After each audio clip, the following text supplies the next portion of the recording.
الحمدللہ رب العالمین والصلاة والسلام علی سید الانبیاء والمرسلین اللہم صلی علی سیدنا و مولانا محمد وعلی آلہ واصحابہ وبارک وسلم وصلی علیہ۔ دنیا کے تمام دیکھنے والوں کو، تمام چاہنے والوں کو، تمام پیار کرنے والوں کو، اور جہاں جہاں تک اس وقت میری آواز کو سنا اور مجھے دیکھا جا رہا ہے، جنید اقبال کی جانب سے انتہائی محبت کے ساتھ السلام علیکم۔ ایک بار پھر ناظرین، آپ کو پر نور صبح نور کے ساتھ میں دل کی عطا گہرائیوں سے خوش آمدید کہتا ہوں۔ اور آئیے بلا توقف چلیں حضرت ابو انیس محمد برکت علی علیہ رحمہ کی تالیف اسماء النبی کریم صلی اللہ علیہ وآلہ وسلم سے رسول اللہ صلی اللہ علیہ وآلہ وسلم کا ایک اسم مبارک پڑھنے اور سننے کی سعادت حاصل کرتے ہیں۔ سیدنا الغافر صلی اللہ علیہ وآلہ وسلم، ہمارے سردار معاف فرمانے والے، درود و سلام بھیجے اللہ آپ صلی اللہ علیہ وآلہ وسلم پر، آپ صلی اللہ علیہ وآلہ وسلم کے آل پاک پر اور صحابہ کرام رضوان اللہ تعالیٰ علیہم اجمعین پر۔ حضرت ابو ہریرہ رضی اللہ تعالیٰ عنہ بیان کرتے ہیں، حضور نبی کریم صلی اللہ علیہ وآلہ وسلم نے ارشاد فرمایا کہ صدقے سے مال میں کمی نہیں ہوتی، اور جو شخص دوسرے کے قصور کو معاف کر دیتا ہے تو اللہ تبارک و تعالیٰ اسے اور عزت عطا فرماتا ہے، اور کسی کے قصور معاف کر دینے سے عزت میں کمی نہیں ہوتی۔ ناظرین کرام، ہمارے ساتھ آپ ضرور جڑے رہیے، کیونکہ آج یقیناً ہم جو بات کرنے والے ہیں، یا جس ہستی کی بارگاہ میں ہم ہدیہ عقیدت پیش کرنے والے ہیں، وہ امت کی ماں تو ہیں ہی، لیکن وہ تمام مائیں، بہنیں اور بیٹیاں جو اس وقت مجھے سن رہی ہیں، ان کے لیے ان سے بڑی کوئی انسپریشن سورس کوئی ہو نہیں سکتی۔ جس طرح ناظرین یہ ذہن میں رکھیے، اس کائنات میں انبیاء کرام علیہ السلام کو غیر انبیاء پر، اور پھر انبیاء کرام علیہ السلام میں سے سرور دو جہاں صلی اللہ علیہ وآلہ وسلم، تاجدار کائنات، امام الانبیاء حضرت محمد مصطفیٰ صلی اللہ علیہ وآلہ وسلم کو باقی تمام انبیاء کرام پر فوقیت حاصل ہے۔ اسی طرح وہ پاکیزہ خواتین جو حضور نبی کریم صلی اللہ علیہ وآلہ وسلم کے عقد میں رہیں، ان خواتین کو، ان امہات المومنین کو بھی بنی نوع انسان کے طبقہ نسوہ پر خصوصی فضیلت اور برتری حاصل ہے۔ یہ وہ پاکیزہ خواتین ناظرین جن کے عمومی فضائل کا کوئی شمار ہی نہیں ہے۔ اللہ تعالیٰ اور اس کے محبوب صلی اللہ علیہ وآلہ وسلم کے نزدیک ان بلند مرتبت خواتین کی سب سے بڑی خصوصیت یہ ہے کہ اللہ اور اس کے رسول صلی اللہ علیہ وآلہ وسلم نے خود ان کا انتخاب کیا، ان کو منتخب کیا، اور پھر ان مقدس خواتین نے بھی اللہ اور اس کے رسول صلی اللہ علیہ وآلہ وسلم کو اختیار کیا، یعنی دنیا کو مکمل طور پر ٹھوکر ماری۔ یہ وہ پاک مقدس مکرم و منور ہستیاں ہیں جو ان حجروں کی زینت بنی جن حجروں سے کائنات کی زینتیں پٹتی ہیں ناظرین، جو ان حجروں کی عصمتیں بنی جن حجروں سے کائنات میں عصمتیں بٹتی ہیں، جن کو اللہ اور اس کے رسول صلی اللہ علیہ وآلہ وسلم نے پسند کیا، اور جن کو اس کے محبوب کی خدمت گزاری یعنی نصیب ہوئی، جن محبوب کی خدمت گزاری کے لیے جن و انس و ملائکہ تڑپتے بھی ہیں اور ترستے بھی ہیں، جو اس ہستی کی رفیقہ حیات بنی ناظرین، جو محبوب خالق کائنات ہیں، جو مرتبے و مناصب کی ان بلندیوں پر پہنچی جنہیں ازواج النبی صلی اللہ علیہ وآلہ وسلم کے عظیم ترین ٹائٹل سے قرآن نے پکارا، جن کا رتبہ قرآن نے واضح کیا، جن کے پروٹوکولز قرآن نے بیان کیے، بلکہ جن کے حجروں تک کا ادب قرآن نے برملا واضح کر دیا۔ سرکار دو عالم صلی اللہ علیہ وآلہ وسلم سے شرف زوجیت حاصل کرنے والی کائنات کی انہی خوش نصیب ترین ماؤں میں ایک ماں ام المومنین سیدہ جویریہ سلام اللہ علیہ ہیں۔ قربان جائیے ناظرین ہماری ماں سیدہ جویریہ سلام اللہ علیہ کے بخت پر، جو اس در کی مالکہ بنائی گئیں جس در کی سلامی کو فرشتے ترستے ہیں، جو اس در کی مالکہ بنائی گئیں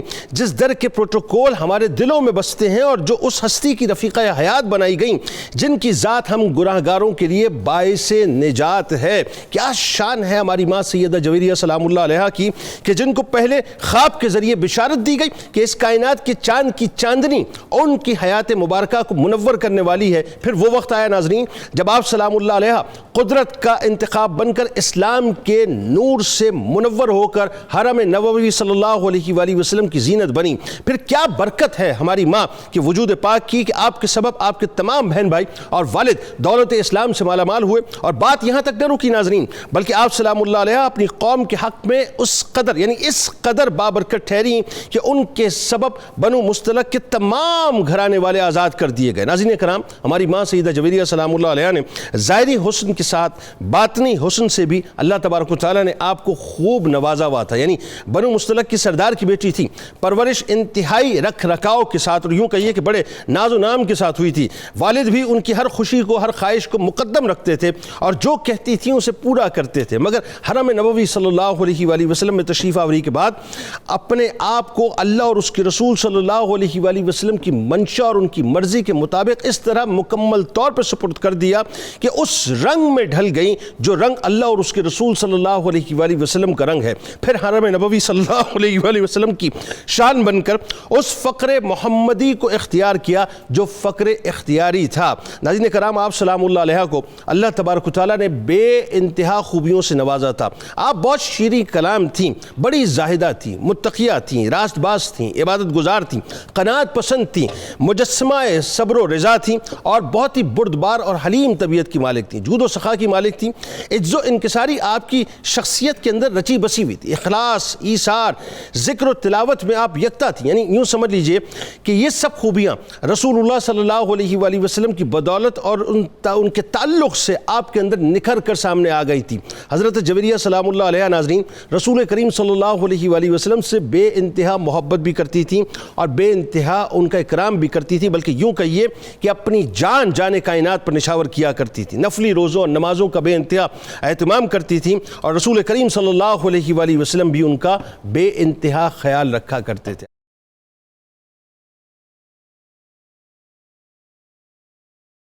سب سے پہلے مفتی صاحب آپ سے گزارش، ظاہر ہے میں تو جب بھی اسلام کی تاریخ کے اعتبار سے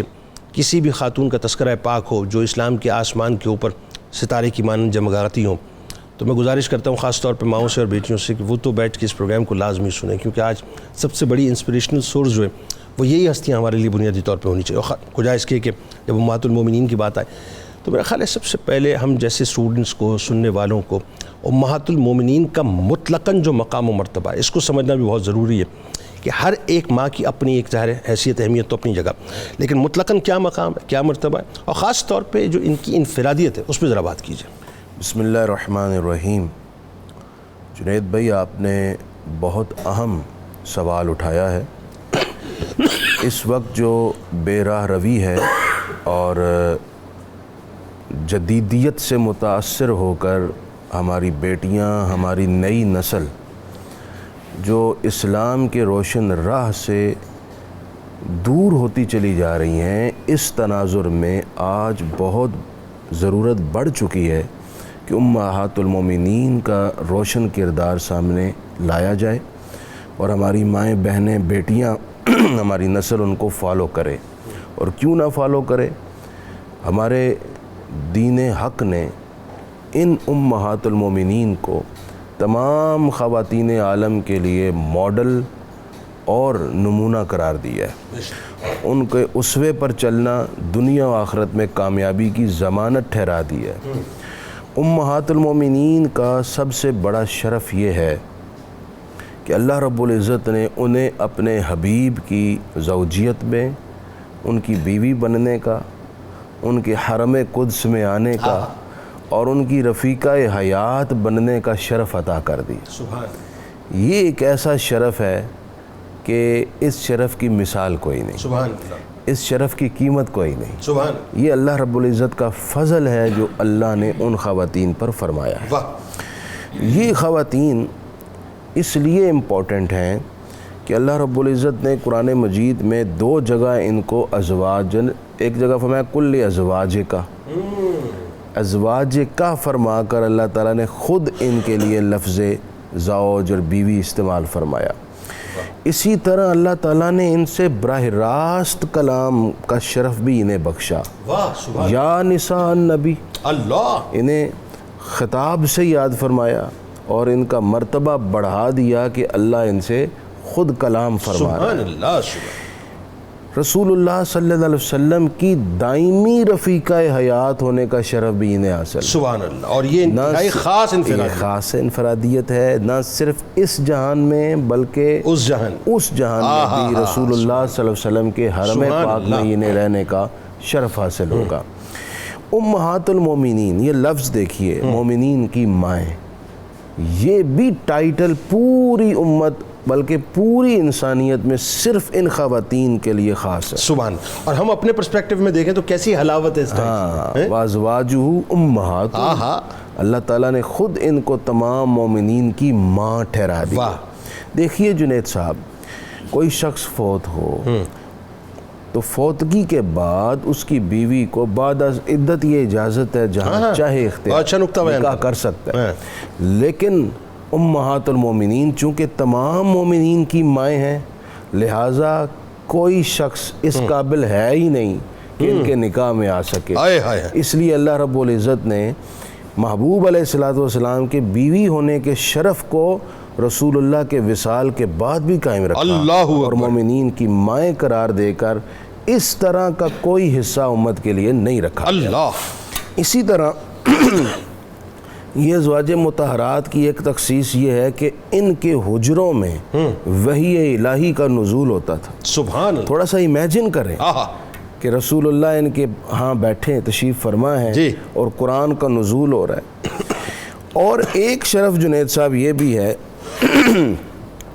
کوئی شخص ایک نیکی کرتا ہے تو قرآن نے کہا اسے 10 گنا اجر دیتے ہیں، لیکن رسول اللہ کی بیویوں کے لیے ڈبل ہے، یعنی 20 گنا اجر ہے۔ اللہ، اور اس بات کا ذکر سورۃ الاحزاب میں خود اللہ تعالیٰ نے فرمایا کہ نُؤْتِهَا أَجْرَهَا مَرَّتَيْن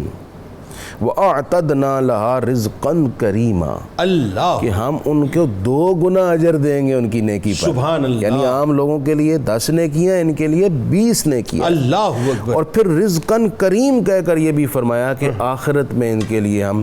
جنت میں اپنے حبیب علیہ السلام کی خدمت بھی عطا۔ سبحان اللہ، سبحان اللہ۔ بہت ہی خاص بات بتائیے، وہ یہ ہے کہ اللہ تعالیٰ نے خود ان خواتین کو تمام تر عیوب، نقائص اور انسان کی سیرت پر جو کمی کجی ہوتی ہے اس سے پاک اور مبرہ رکھا ہے، یقیناً، کیونکہ اس نے اپنے حبیب علیہ السلام کے لیے انہیں چنا ہے، پاکوں کے پاک کے لیے چنا ہے۔ تو اس لیے وہ آیت مقدسہ جو ازواج مطہرات کے لیے نازل ہوئی، جس میں بعد میں حسنین کریمین سیدہ کائنات حضرت علی بھی شامل کیے گئے، انما یرید اللہ لیذہب عنکم الرجس اہل البیت ویطہرکم تطہیرا، کہ اللہ تعالیٰ نے یہ آیت ازواج مطہرات، کیونکہ اس میں آگے پیچھے ذکر ہی ازواج مطہرات کا ہو رہا ہے، فرمایا کہ ہم نے آپ کو اہل بیت یعنی رسول اللہ کی ازواج اور پھر وہ تمام اہل بیت جو اس میں شامل رسول اللہ کی دعا سے ہوئے، سب کے لیے فرمایا کہ ہم نے آپ کو ہر طرح کی جو ہم نجس ہے، جو آلودگی ہے، جو عیب ہے، جو کمی اور کجی ہے، جس کو بھی آپ تصور کر لیں اس سے پاک رکھا ہے۔ یوں کہیے کہ گمان سے بھی دور رکھا ہے، گمان سے بھی دور، مطلب ہر قسم کی آلودگی کے گمان سے پاک رکھا ہے۔ اور پھر وَيُطَهِّرَكُمْ تَطْهِيرًا، جو طہارت کا اعلیٰ ترین درجہ ہے وہ آپ کو بخش دیا ہے۔ تو وہ ازواج مطہرات امہات المومنین اس لیے بھی تمام خواتین عالم کے لیے نمونہ ہیں کہ یہ ہر قسم کے عیب اور نقص اور آلودگی سے اللہ کے کرم سے پاک ہے۔ اور آخر میں اللہ تعالیٰ نے ان خواتین کے سیرت کی کاملیت اور ان کے روشن کردار کو سمیٹتے ہوئے یوں فرمایا،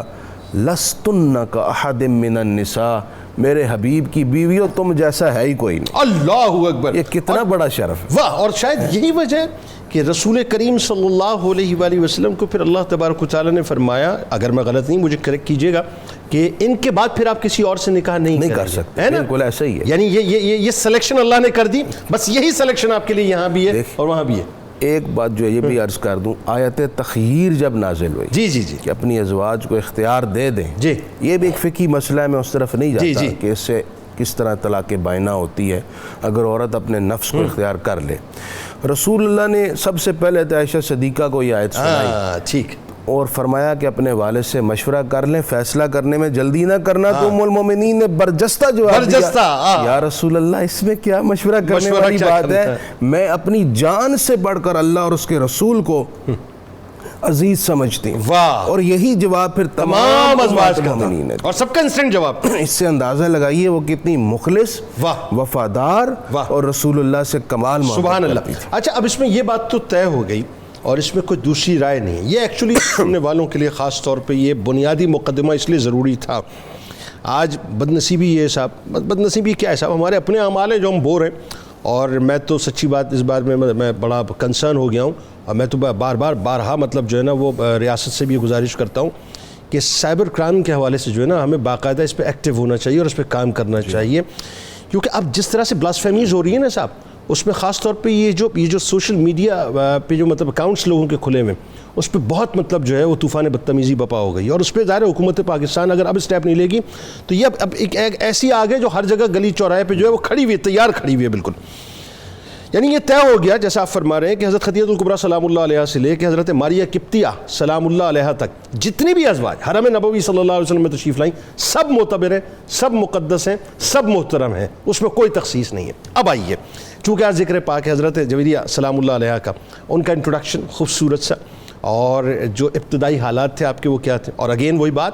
چونکہ انتخاب الہی تو خواب کے ذریعے سے انٹیوشن بھی جو آ چکی. بتائیے کیا ہوا تھا؟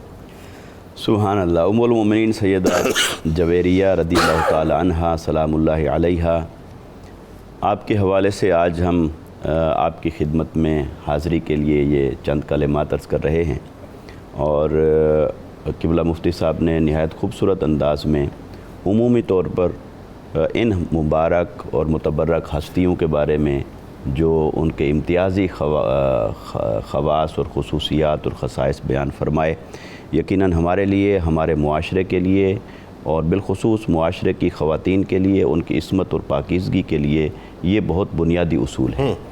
دیکھیے کہ اللہ رب العزت نے جو قرآن مجید میں ارشاد فرمایا کہ لقد کان لکم فی رسول اللہ اسوۃ حسنہ، سبحان کہ رسول اللہ صلی اللہ علیہ وسلم کی حیات طیبہ میں تمہارے لیے بہترین نمونہ ہے. تو وہاں ایک سوال پیدا ہو سکتا ہے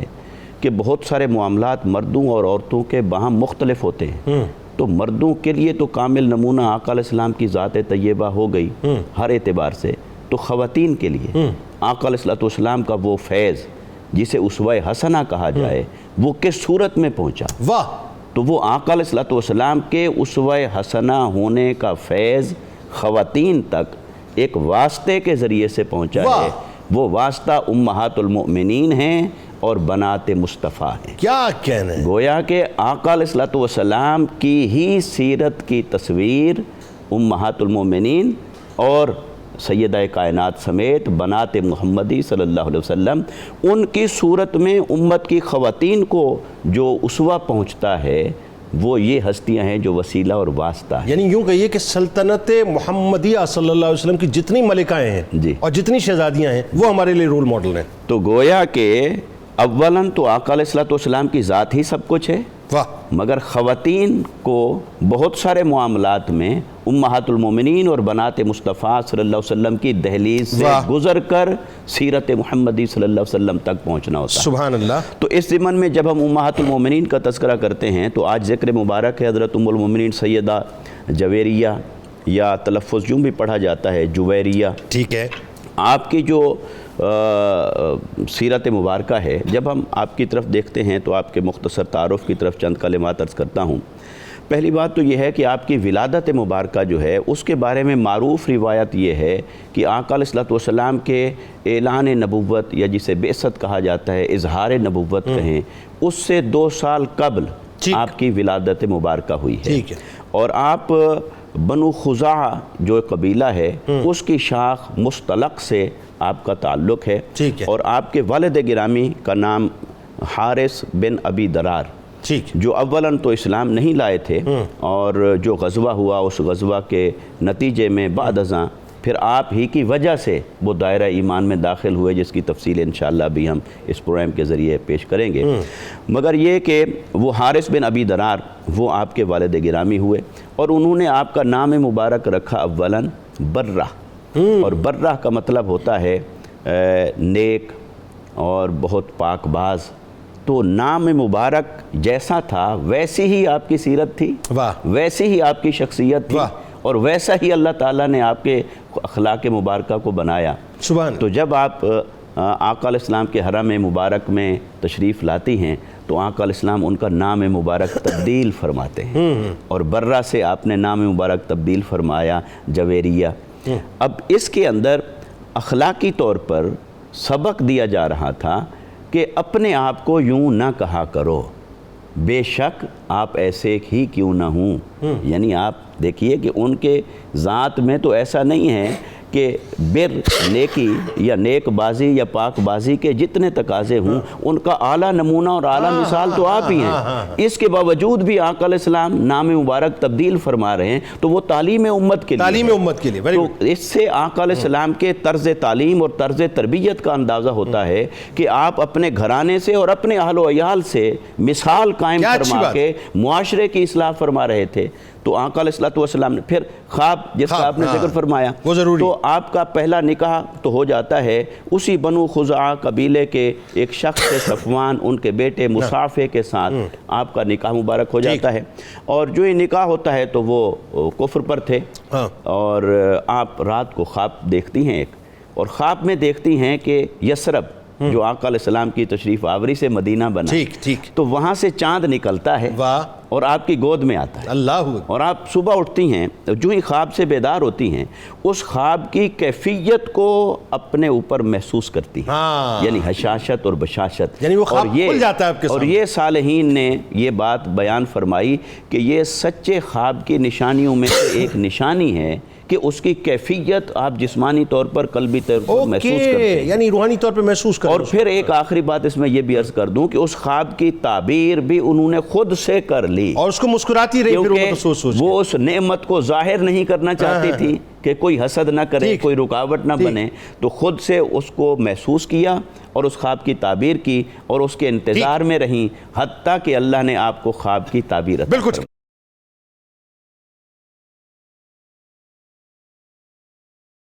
اب ذرا یہ مفتی صاحب، ظاہر ہے دونوں مفتیان نے کیا کمال تمیدی گفتگو، اب اس میں اگین وہی بات کہ اب بالکل وہ منظرنامہ ہے کہ جہاں 5 ہجری ہے، اور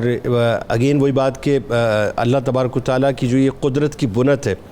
تو وہ سارے اسباب پھر بنتے چلے جاتے ہیں۔ اب چونکہ حرم پاک میں آپ نے تشریف لانا تھا، رسول اللہ صلی اللہ علیہ وآلہ وسلم کی زوجیت میں تشریف لانا تھا، اور ام المومنین کا سب سے اعلیٰ و عرفہ تاج آپ کے سر اقدس پر قدرت نے سجانا تھا، تو اس کے لیے ظاہر ایک واقعہ تو ہونا تھا، تو واقعہ غزوہ بنو مستلق کی صورت میں ہوا، تو کیسے ہوا ذرا یہ بتائیے واقعہ، اور پھر وہ جو پورا ایک منظر ہے کہ جس کے تحت آپ حرم پاک میں تشریف لائیں، بتائیے ذرا۔ بسم اللہ الرحمن الرحیم۔ یمبو اور جدہ کی جو ساحلی پٹی ہے اس کے قریب ایک جھیل نما علاقہ ہے جس کو خدید کہتے ہیں، اور جو وہ پانی کی جگہ ہے اس کا نام ہے مریسع۔ وہاں پر بنو مستلق، یہ اصل میں جزیمہ بن سعد بن عمر بن ربیہ، اس کی اولاد وہاں بستی تھی، اور جزیمہ کی آواز چونکہ خوبصورت تھی اور بلند تھی اس لیے اس کو مستلق بولا جاتا تھا۔ تو یہ بنو مستلق جو ہیں یہ بنو خزاعہ کی ایک برانچ ہے، اسی قبیلے سے تعلق رکھتے۔ اب یہ مکہ سے 120 کلومیٹر دور تھے اور مدینہ سے 300 کلومیٹر دور تھے، اور پھر یہ اس مقام پر بستے تھے یہاں سے مکہ والوں کے تجارتی قافلے گزرتے تھے، اور چونکہ وہ وہاں پر ٹھہرا کرتے تھے، ان کے ساتھ یہ لین دین کرتے تھے، تو تجارتی منافع کی وجہ سے یہ بنو مستلق جو ہیں وہ مکہ والوں کے ساتھ اٹیچ تھے، اور یہ تجارتی آرٹری تھی بیسیکلی جس پہ مطلب ان کا پڑا۔ اب یہاں پر ایک اور بڑی بات یہ ہے کہ بنو خزاعہ جو مدینے کے قریب بستے تھے وہ حلیف تھے مسلمانوں کے، رسول اکرم صلی اللہ علیہ وسلم کے حلیف تھے،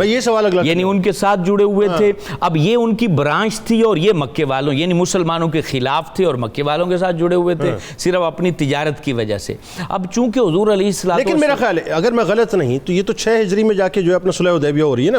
تو جو حلیف بنے وہ تو 6 ہجری میں جا کے بنے، لیکن یہ لوگ شروع سے مدینہ طیبہ کے قریب بسنے کی وجہ سے مسلمانوں کے خلاف نہیں جاتے تھے۔ وہ تو وہ جو صلح حدیبیہ ہوئی اس میں تو یہ بات طے تھی جو ہمارے قبیلے ہیں ان کے ساتھ تم حملہ نہیں کرو گے اور تمہارے قبائل پر ہم حملہ نہیں کریں گے، پہلے سے جو ساتھ وہ یہ کلیئرٹی ہوگی، اور یہ خلاف نہیں تھے۔ لیکن یہ ایک برانچ تھی جو مکے والوں کے ساتھ جو ہے وہ جڑ کے مسلمانوں کے خلاف سازشیں کرتے تھے۔ اب حضور علیہ السلام کا ظرف دیکھیں، حضور علیہ السلام پہلے ہی جانتے تھے کہ یعنی احد کے موقع پر بھی انہوں نے ساتھ مکہ کا دیا، اور نبی کریم علیہ السلام نے پھر بھی ان کو معاف کیا اور درگزر اور نرمی کا مظاہرہ کیا۔ لیکن جب حضور علیہ السلام کو پتہ چلا کہ وہاں فوجیں جمع ہو رہی ہیں اور مدینے پر حملہ کرنا چاہتے ہیں، تو پھر حضور علیہ السلام نے حضرت بریدہ اسلمی کو بھیجا کہ جا کے پتہ کرو کہ واقعی یہ خبر درست ہے۔ تو انہوں نے جا کے جب معلوم کیا کہ واقعی وہ اسلحہ اور فوجیں جمع کر رہے ہیں اور مدینے پر حملہ کرنا چاہتے ہیں، تو پھر حضور علیہ السلام نے مجاہدین کو لیا اور لشکر لے کے بنو مستلق کی طرف چلے. جیسے ہی چلے تو انہوں نے اپنا جاسوس بھیجا کہ پتہ کریں مسلمانوں کی کیفیت کیسی ہے, ان کے ساتھ افراد کیسے ہیں, اسلحہ کیسا ہے. تو حضور علیہ الصلوۃ والسلام کے جو ساتھی تھے انہوں نے اس جاسوس کو پکڑ لیا اور اس کو قتل کر دیا. اس کا روب اور خوف طاری ہو گیا بنو مستلق پر, اور جیسے ہی حضور علیہ الصلوۃ والسلام کا لشکر وہاں پر پہنچتا ہے تو وہ سارے پہلے ہی مرعوب ہو چکے تھے, تو حضور علیہ الصلوۃ والسلام کے لشکر کے ساتھ وہ جنگ نہیں کر سکے. ایسی یعنی بزدلی میں جنگ کی جس میں 10 بندے ان کے مارے گئے اور باقی بھاگ گئے, یہاں تک کہ حارث بن ابی ذرار جو تھے ان کے سردار وہ بھی وہاں سے چلے گئے. اب حضور علیہ السلام, اور یہ حضرت جویریہ سلام اللہ علیہ کے والد گرامی تھے, ایمان اس وقت تک نہیں لائے, یہ بھی وہاں سے چلے گئے تھے, اس وقت مسلمان نہیں ہوئے تھے. اب وہاں سے بہت سارے جانور اور اسی طریقے غلام, یعنی 100 خاندان وہاں پر جو ہے وہ غلام بنا, اور وہ مدینہ طیبہ پہنچا ہے. اب حضور علیہ الصلوۃ والسلام کے حضور حضرت جویریہ چونکہ عقل مند ترین خاتون تھی اور پھر سردار کی بیٹی تھی, ذہانت بہت بلند تھی. آپ حضرت ثابت بن قیس جو تھے ان کے حصے میں آئیں تو ان سے کہنے لگی آپ مجھے آزاد کر دیں, کتنے پیسے چاہیے وہ میں آپ کو ارینج کر کے دے دیتی ہوں, میں غلام یعنی لونڈی بن کے نہیں رہنا چاہتی, کنیز بن کے نہیں رہنا, وہ کاتبہ مطلب. اب وہ ان کا جو ہے نا ایگریمنٹ ہوا, تو اس وقت چونکہ سب چیزیں تو چھن چکی تھی تو حضور علیہ الصلوۃ والسلام کے آستانے پر تشریف لائیں, اور وہاں جو الفاظ کیا وہ بڑے خوبصورت ہیں. کہنے لگی حضور آپ میرے حالات سے واقف ہیں,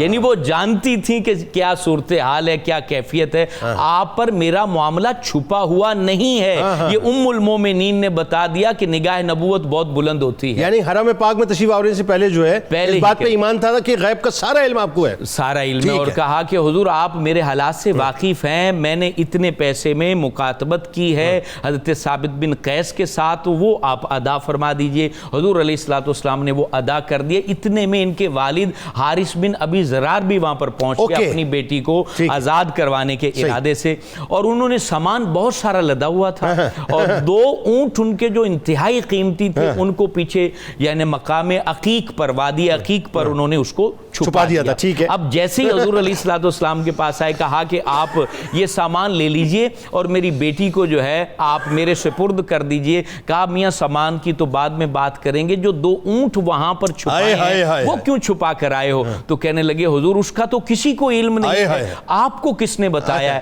کہا مجھے اللہ نے بتایا ہے. تو پتہ چلا حضور کی نگاہ بہت وسعتیں رکھتی ہے, اگر کوئی شخص ان کی نگاہ کو اپنی نگاہ پر اور ان کے علم کو اپنے علم پر وہ قیاس کرے تو وہ انتہائی جاہلانہ انداز پر قیاس کرتا ہے. تو حضور علیہ الصلوۃ والسلام کے حضور حضرت حارث بن ابی ذرار نے کلمہ پڑھا, مسلمان ہو گئے. حضرت جویریہ حضور صلی اللہ علیہ وآلہ وسلم نے فرمایا اگر یہ آپ کے ساتھ جانا چاہیں تو ان کو لے جائیے, کچھ بھی دینے کی سرکار علیہ السلام نے ان سے فرمایا. تو عرض کی حضرت جویریہ نے کہ حضور میں آپ کے عقد میں ہی جو ہے نا اس معاملے کو پسند کرتی ہوں, آپ سے بڑھ کر میرے لیے کچھ بھی نہیں ہے. حضور علیہ الصلوۃ والسلام کے ساتھ نکاح ہوا, آپ وہیں تشریف فرمائیں. حضرت اما عائشہ صدیقہ فرماتے ہیں اس سے برکت والی خاتون میں نے نہیں دیکھی کہ جن کی وجہ سے 100 خاندان آزاد کر دیے گئے, اور جن کی وجہ سے جو ہے ان کے قبیلے کو اسلام عطا کیا گیا. اور یہ حضرت جویریہ کی برکتیں ہیں جو آج تک بنو مستلق کے لوگ اگر دنیا میں موجود ہیں تو وہ پا رہے.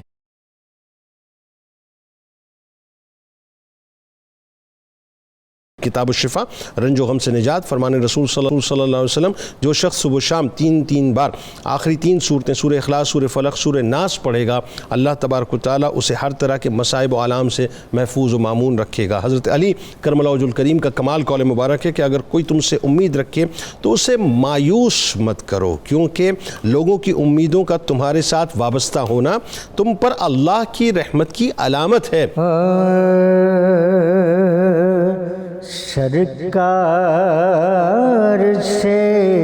ہے نسبت حضرت جویریہ کی, سرکار سے ہے نسبت حضرت جویریہ کی. اللہ جانتا ہے عزت جو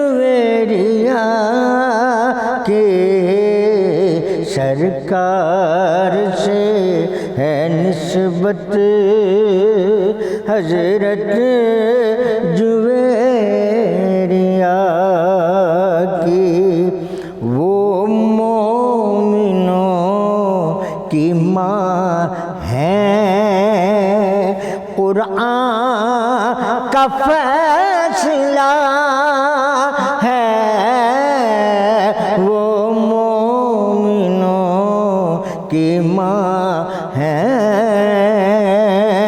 قرآن کا فیصلہ ہے۔ کیسی ہے یہ فضیلت، کیسی ہے یہ فضیلت، حضرت جویریہ کے سرکار سے ہے نسبت حضرت جویریہ کی۔ سارا قبیلہ ان کے صدقے رہا ہوا تھا، سارا قبیلہ ان کے